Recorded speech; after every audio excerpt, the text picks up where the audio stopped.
If you're suffering from a persistent cough or bronchitis, you're going to love the remedy we have for you today. It is made from honey and bananas, which will soothe your sore throat, relieve your cough, and can even help you against stomach problems.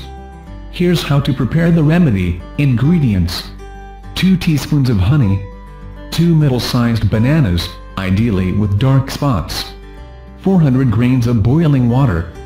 Preparation: peel the bananas first and mash them with a fork, then put them in a wooden container so they don't get dark. Next, pour the mashed bananas in a pot of boiling water, and let the mixture simmer for 30 minutes on low heat. Then remove it from the heat and leave it to cool down. Add the honey in the end, and the remedy is prepared.